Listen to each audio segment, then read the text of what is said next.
Man, sales is tough. I'm just not cut out to be a salesperson. Have you ever felt that way? Selling doesn't need to be so difficult. My name is Harry Spaight. I'm here to serve and to help you succeed. Join me as we discuss sales made easy.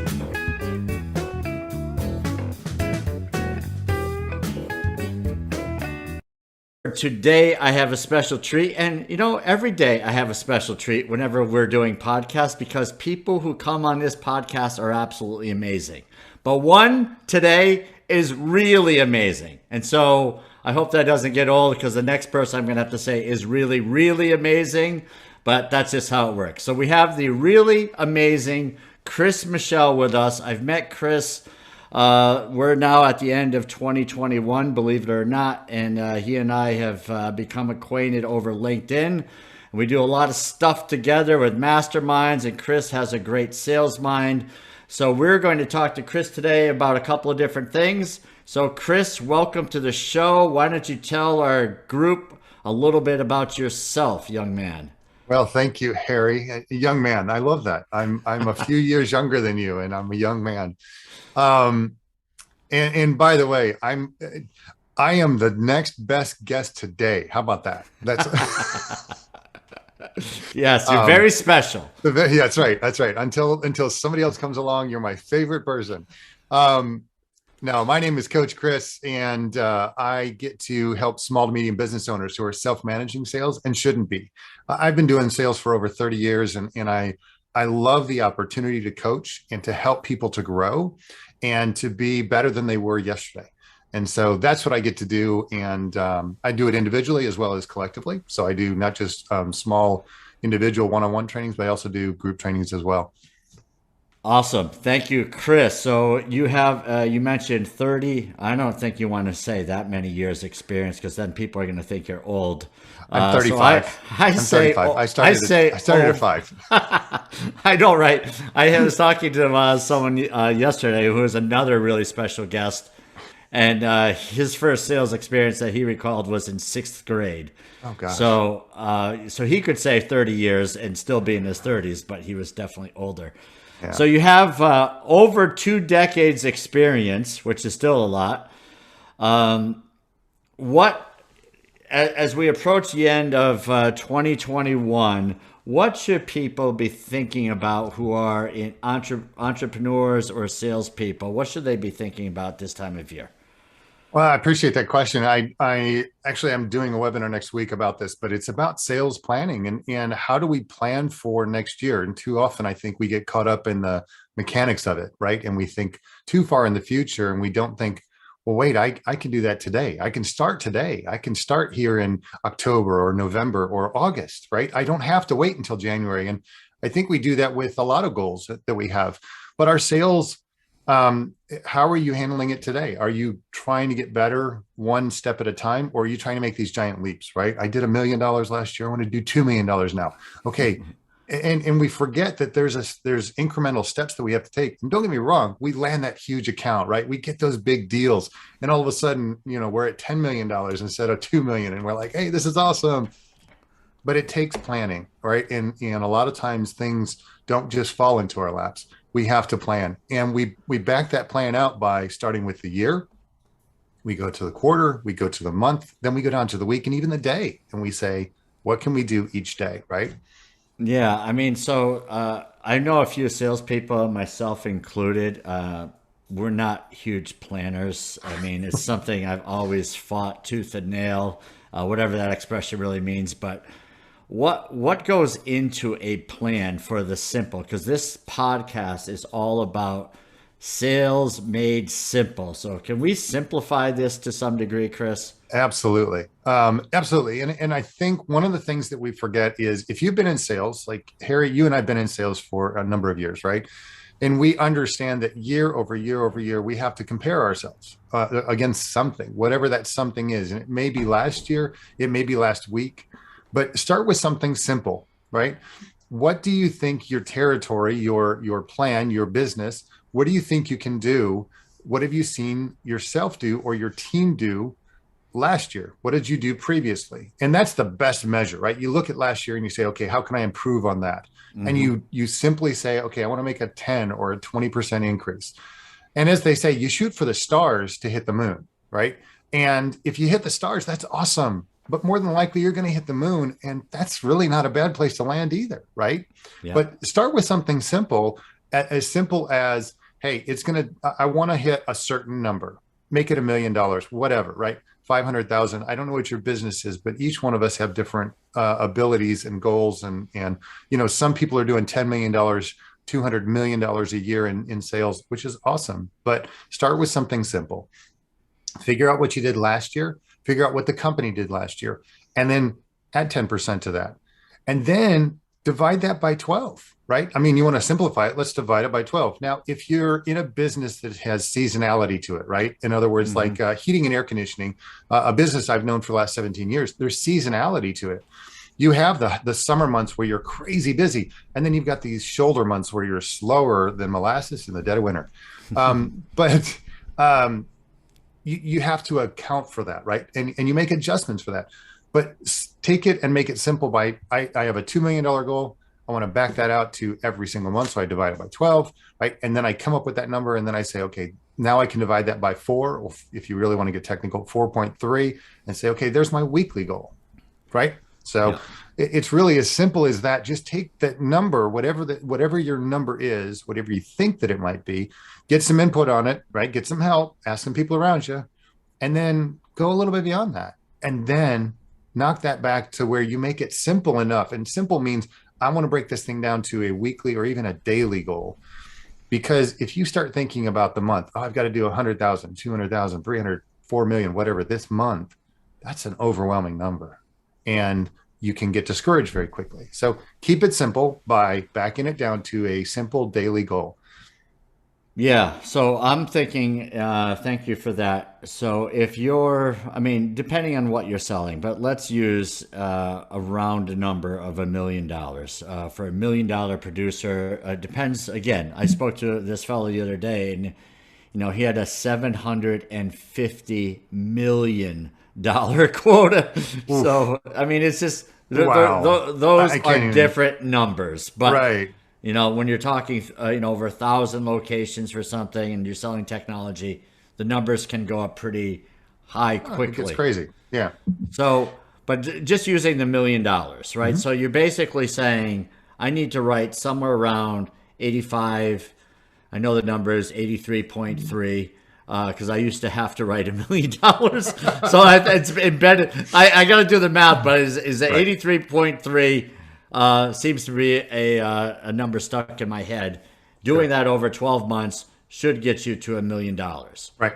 Now, if you have a $500,000 opportunity in your funnel, does that work towards the million, would you say? So you say, well, now I've got this in my funnel and I know I'm going to get it. So I really only need to write $500,000 more. What's your thought on that? You've just shot yourself in the foot. If that's what you're thinking, you've shot yourself in the foot. And I say that in the best way possible, right? That extra, and I say extra, count that as an $85,000 deal, right? And then you've got an extra 400,000 plus, right? For Yeah. 415, you've got an extra 400,000. So now instead of $1 million goal, now you have $1,400,000, right?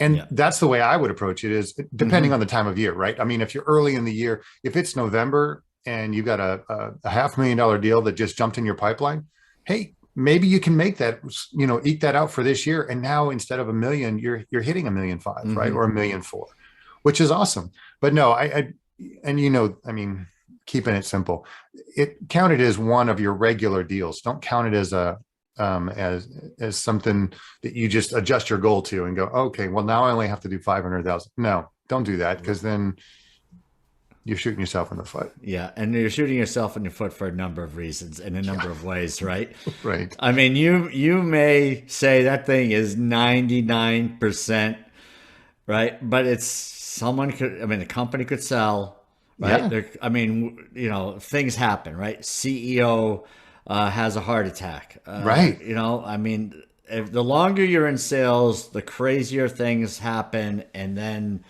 you're going to your sales leader or somebody, right? You're ultimately going to somebody saying that Yeah. deal's not going to happen. Your tail's between your legs, and it's just no fun. Right. So if that's your number, right? If that's part of your number, I totally agree. And I've been in the Yeah. practice of remove the highest deal, right? Mhm. Remove the largest deal from the funnel and then work from there. And then that will give you a realistic number. And then if you overachieve, even more so, right? You're now, going to be viewed as a hero because of achieving super abundantly. So always like to keep those large deals in my back pocket and like, Yep. surprise. And Well, people, yeah. right? Over promise, or under promise, over deliver, that type of thing. What's your Yeah, but thought? I was gonna say, but you want to be careful, right? You don't want to sandbag, right? And salespeople get accused of this all the time. Oh, you're sandbagging. You're holding on to these. Hey, I'm being honest and open with you. I don't know if we're going to get it. I don't know if we're not going to get it, right? But I have this deal, and if it comes through, great. I become the hero. If it doesn't come through, guess what? No harm, no foul. Now, it's disappointing if it doesn't come through, right? What did you do? What could you have done differently? How could you have planned better, right? How do you do this differently so that you can land that $500,000 deal or that huge shark, as they say, right? How do you get those big deals? I'm sorry, shark. It's a whale. Sorry, it's a whale, not a shark. All right. Anyway, Close enough. I knew back to what your you regularly meant. scheduled program. Um, but but to land that big deal, yeah, that's icing on the cake, right? And I heard this saying the other day: eat your cake.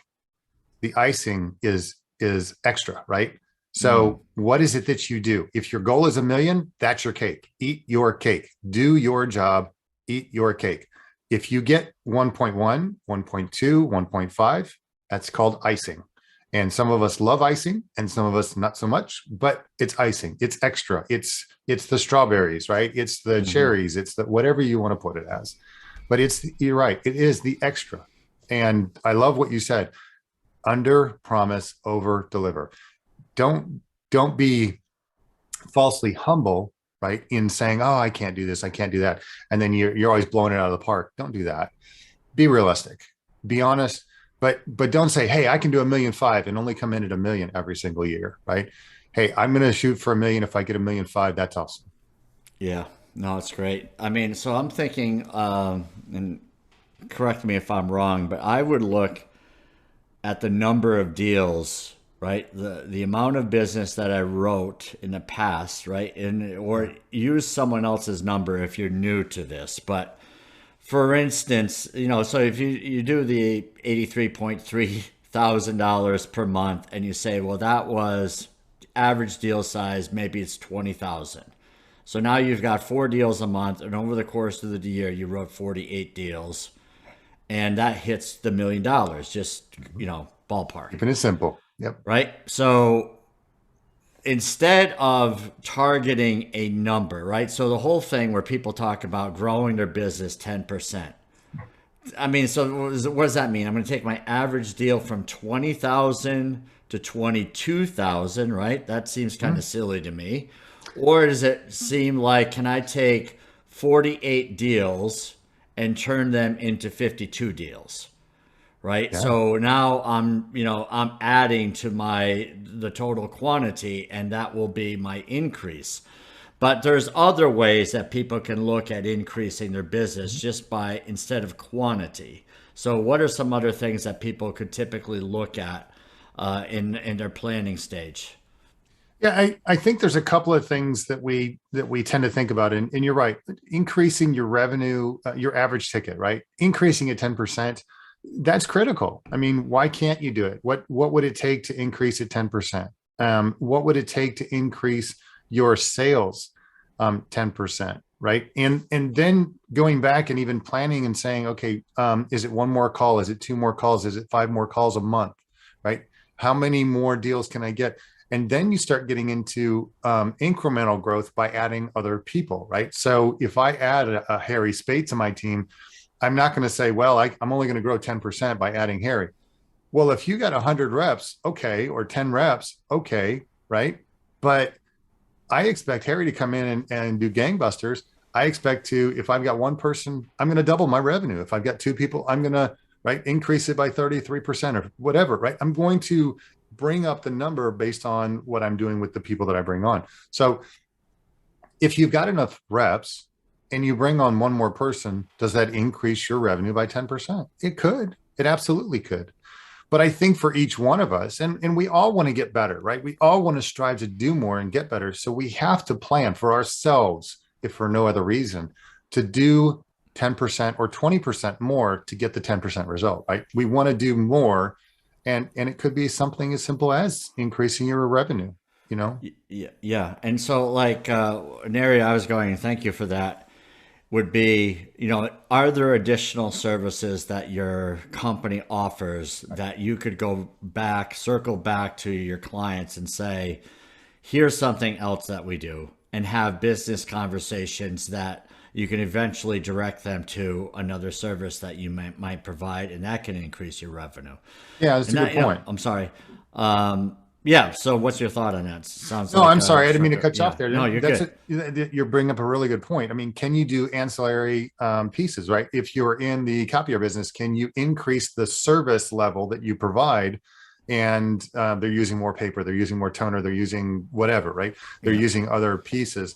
If you're in heating and air conditioning, can you add indoor air quality products like UV lights or filtration systems or things of that nature? If you're in a SaaS company, do you have something? Do you have another piece to the revenue or to the software that you provide? Right? Is there another stream that you can do, another add-on or something along those lines?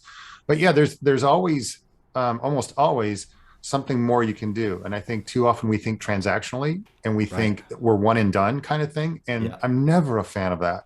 No. Um, Yeah. how do we keep people as customers for life as opposed to, well, I just need you this week, right? So I can hit my Yeah. goal. How do I hit that?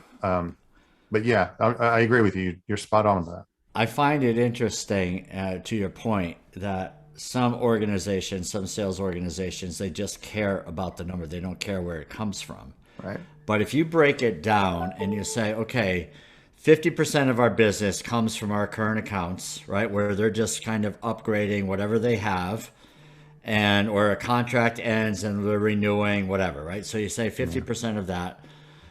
Another number might be if they're added on to something. So that might be another 20 or 30% of the business. And then you have another number that is completely net new. So now you're looking at, three different buckets for your number. Is this something you've done in the past? Because I see you nodding.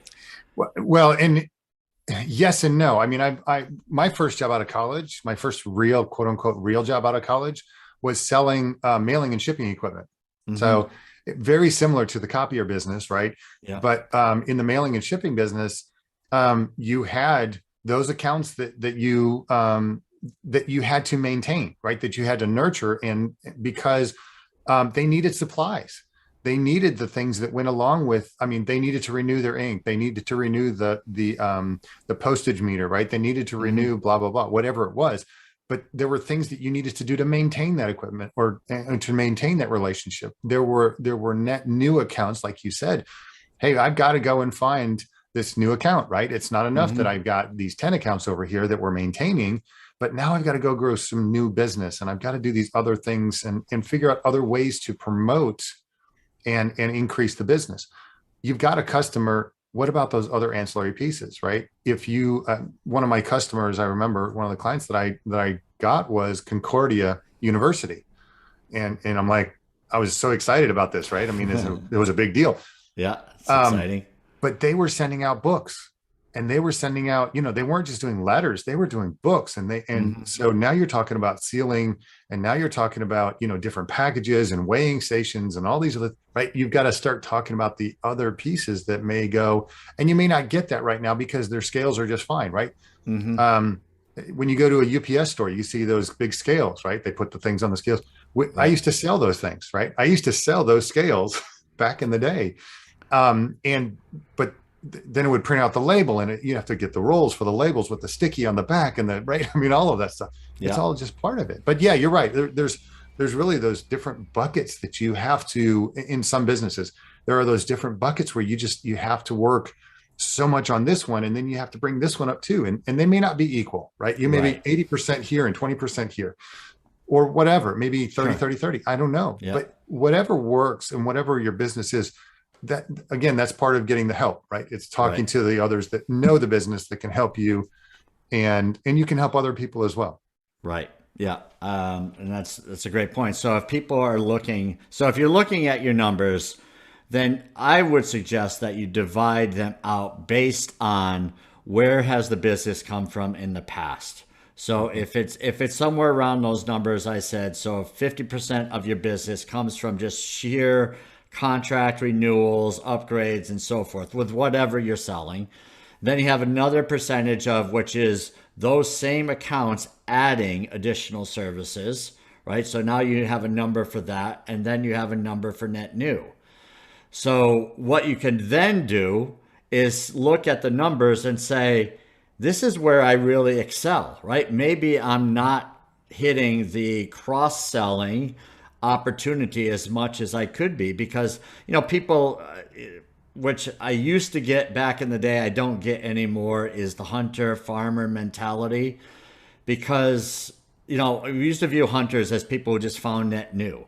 Mm-hmm. But hunting can also be being a private investigator, right? A detective going into a current client's, and I'm speaking B2B sales. You don't want to do this in B2C because they might think you're, snooping through the closets. You don't want to do that.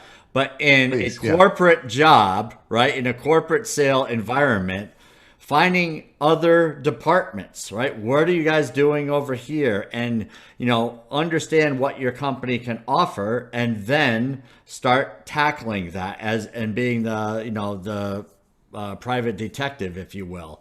So that type of mentality, if that's where you're good, it's not just net new, but then take those same strengths and go back into your current account base and say, where am I missing opportunities? And you might be surprised. And we've looked at the numbers, throughout sales is like pretty much every sales rep can double their annual revenue by going back to their current accounts and cross selling. Mm-hmm. But some business owners are so focused on net new that they're leaving this cross selling, or some would call it account based marketing or account based selling. They'll leave that on the back burner and not really think about it because they're just tunnel vision, net new, net new, net new. And in the meantime, your current clients are buying stuff that you sell from somebody else, Right. right? What's your thought on that? Yeah, it's so I've spent a lot of time in the B2C industry, but I understand B2B, right? I mean, I started out my career in B2B. But in the B2C, it's the same concept, right? I think that there are in working with these B2B companies, there's always opportunity to upsell or uplift, right? The other parts, cross sell, whatever you want to call it, the other parts of your business. You always have ancillary pieces that you can add. The same is true for B2C, but here's the difference. In B2C, for instance, and I talk a lot about heating and air because I did that for a number of years. In heating and air, it looks like this. Do you want just a system for your new home or for your home? Do you want to just replace your system, or would you like to talk about indoor air quality products because you have allergies or asthmas? Do you want to talk about humidification levels because you're living in South Florida and you need something to remove humidity like nobody's business, right? Mm-hmm. Or you live in the north where when winter comes and you're turning on your heater, it just zaps all of the humidity out of the air, and so you need to add humidity back, right? So Right. you need a humidifier, right? Are you offering those ancillary pieces, are those add-ons, and saying, hey, by the way, not only do I have this equipment here, which is great and what you need currently, but what about these other pieces that you said were important to you, right? And it's the same for the ancillary pieces in business, right? It's, are they buying the supplies from you?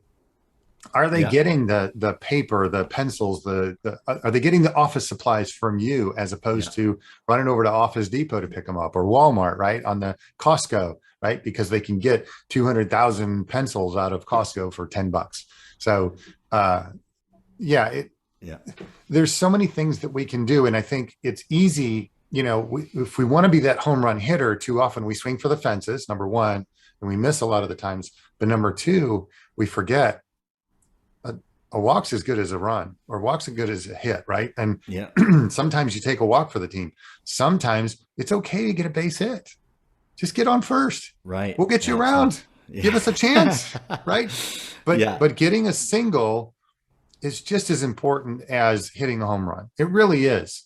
And yes, they have different effects at different times, but you can get the same results if you are patient. And getting the same results is, I'm just hitting a single. I'm just hitting a single. Sometimes it's double. Sometimes it's a home run. Sometimes it's triple. This is awesome. But just get a single and keep working those singles, and then add to that, right? Hey, I can steal a base here. And stealing a base in business is, hey, I added to ancillary, pieces here, or we talked about the supplies here, right? You want supplies for 6 months? Great. Here's a package, and it costs you $1,500, right? Whatever. Right. So those ancillary sales are definitely, what we refer to in the corporate world is that they provide stickiness, right? So that the client is now looking to you, and then your spider web is all throughout the business. And I'm saying that in a good way, right? And I'm not saying you're trying to trick and manipulate. No. It's a matter of you being a great resource and providing a great service. It's sort of like selling with dignity. Thanks for pointing that out, right? You'd rather have Chris Michel in your entire home than Chris Michel and someone else who doesn't care, right? Right. Absolutely. Yeah. No, I mean, it does. It comes down to selling with dignity. It comes down to selling from the heart, right? It comes down to all of the different things that we see and we know and we can learn, and we need to be reminded of, right? We need to be reminded that we're not these transactional salespeople that come in and hit a home run and you never see us again, right? We want to be the guy that sticks around. And that's really what selling with dignity is all about, right? I mean, you add to the team, you contribute to what you're doing. And I don't know if you remember this or not, Harry, but one of the very first times we met and we were talking, and you helped me to think about this. And I've changed the way I say this, and I do this often. Instead of trying to help people, no, and I love this. And here's a reminder, a gentle reminder. You said, instead of trying to help people, why don't you say that you are contributing to what they're trying to do? Mm-hmm. Wow. And it's brilliant. I know, it's amazing. That came from me? Oh, man. That did, believe it or not. I must have heard that on someone else's podcast. No, thank you. That sounds brilliant. But no, yes. I'll take full credit. But I love that, and I stick with that, and I continue to this day. I have to think about that before I say it. I really think about that, and I say, Harry, how can I contribute to what you're trying to do? How do I contribute to the successes that you're trying to build? How can I contribute to the wins, the sales journey that you're on? How do I contribute to that? Because I can't do it for you, right? You have to do it. But how do I get to contribute to that? No, that's great. And so I appreciate that. And it's a great line. And that's really, I was talking to an individual yesterday, and he does outsourced telemarketing, but it's different. And the reason I say it's different is that sometimes, if you think of an outsourced telemarketing company, you think of burn and churn people. I mean, it is a sweatshop. I don't know if anyone has ever seen a call center in real life, but it's not pleasant, right?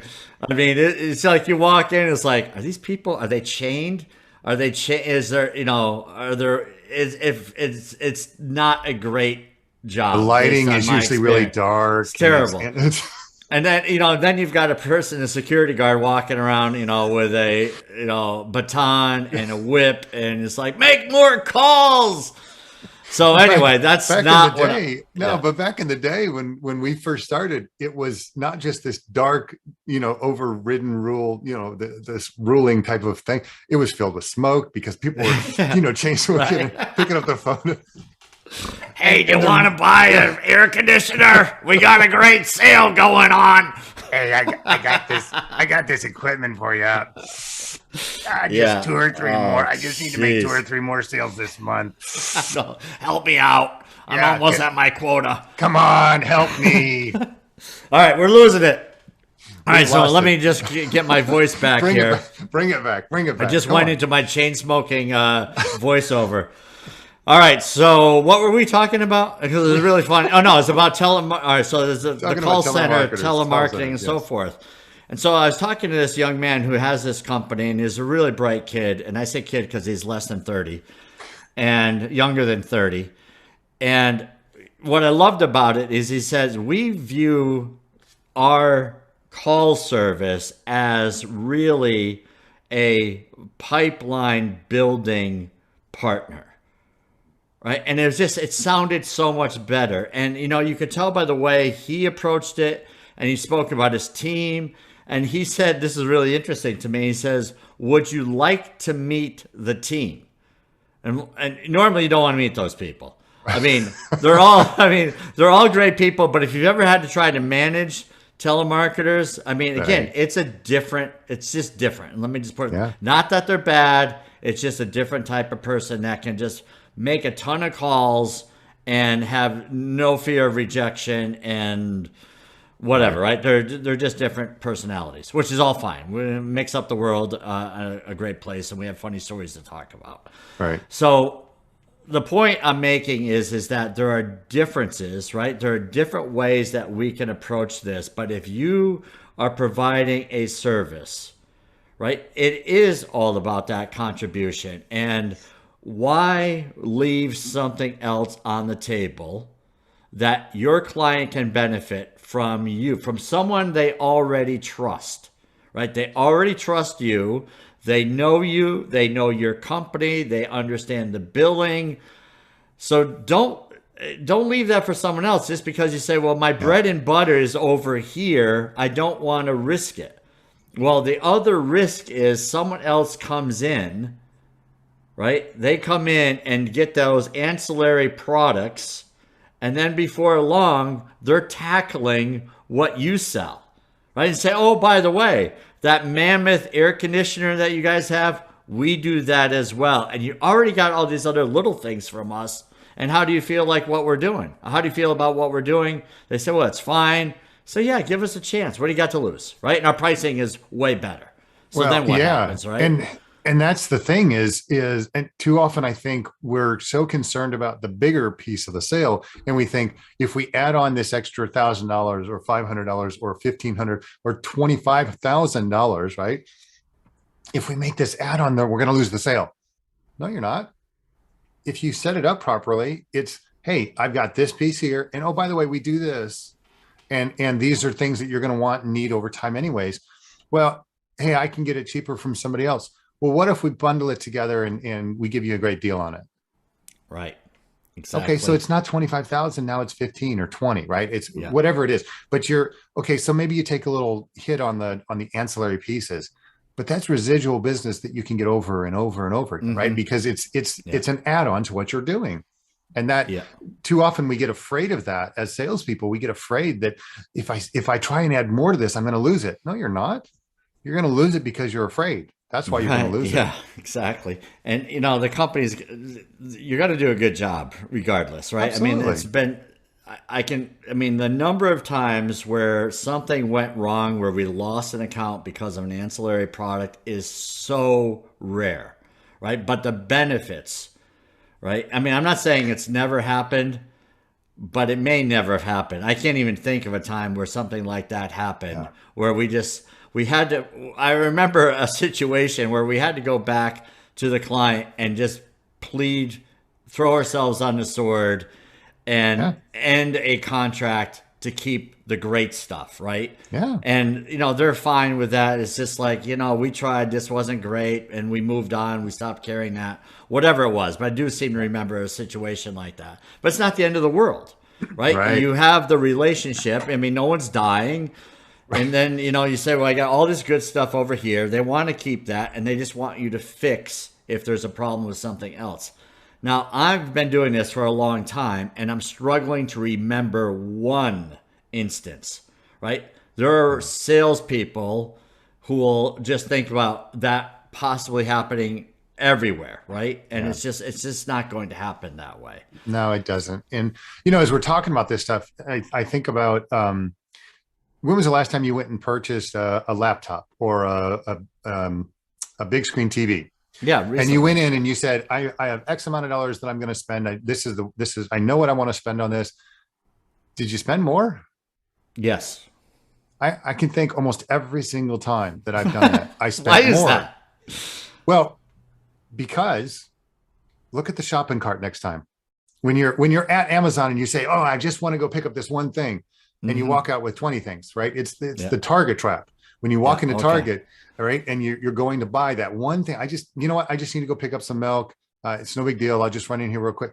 Well, they've got the chips on sale and they're right there in the front. Well, let me go ahead and grab some of that. Well, because the game's coming on this weekend, and I'm pretty sure I don't have enough. You got 10 bags at home. I'm pretty sure I don't have enough, but let me just pick up one of those. And let me pick up one of those on the way. And next thing you know, you walked in to spend $2. You're walking out spending 20, right? You walked in to spend $400. You're walking out spending $1,000.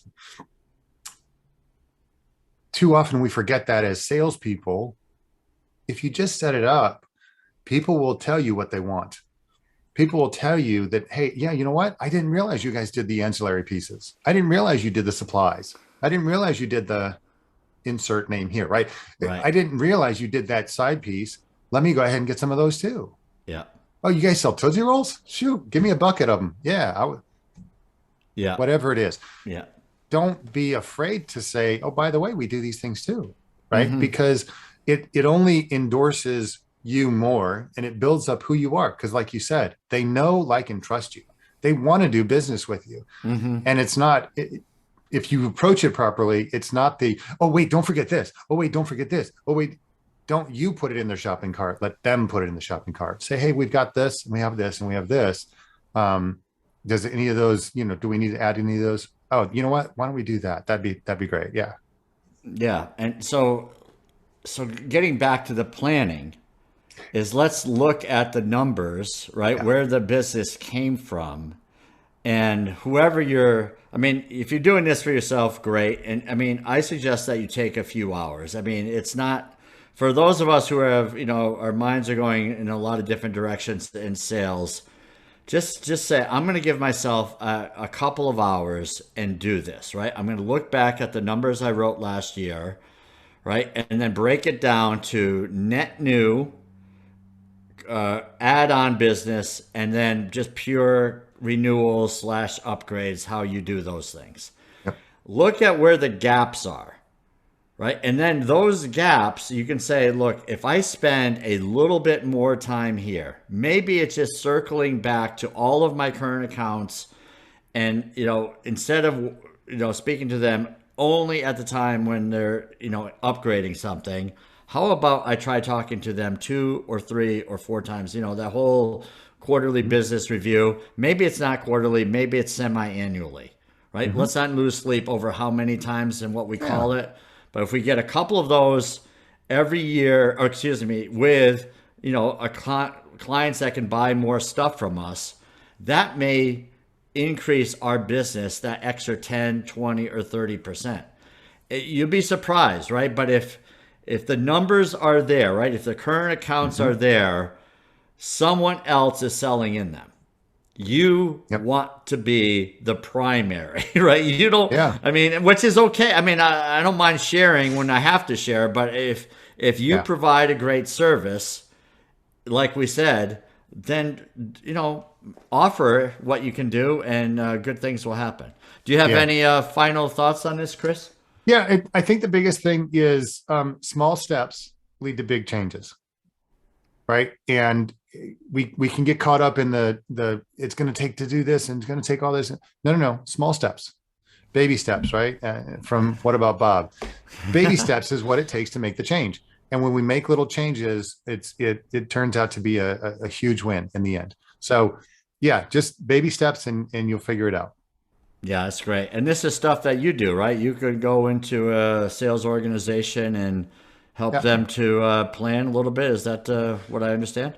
Yeah. So one of the things that I do and you as you were talking about setting up the metrics or setting up a plan for the year, I think about metrics. I think about KPIs, right? Key performance indicators. You can Google any of that stuff.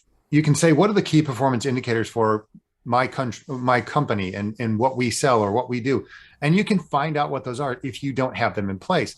I help people set them up. I help people set up a process, right, to do their sales, but I also help set up metrics and KPIs and make plans for their sales and their sales teams and the individuals themselves. But yeah, those are things that you can do. Just call a coach, call somebody that can help you out, right? Get a mentor. These things are all super critical and they're real easy to do. Yeah, absolutely. So we're happy to help, Chris. It's been great chatting with you. You're definitely a guy that knows a thing or two about planning. So it behooves us to give you a call, send you an email, find you. Your information will be in the show notes. But it's been a great conversation. Hopefully, we bring some value. And all those who are listening, feel free to leave us a review. We need reviews on Sales Made Easy and only 5-star to 10-star rating. Man, sales is tough. I'm just not cut out to be a salesperson. Have you ever felt that way? Selling doesn't need to be so difficult. My name is Harry Spaight. I'm here to serve and to help you succeed. Join me as we discuss Sales Made Easy.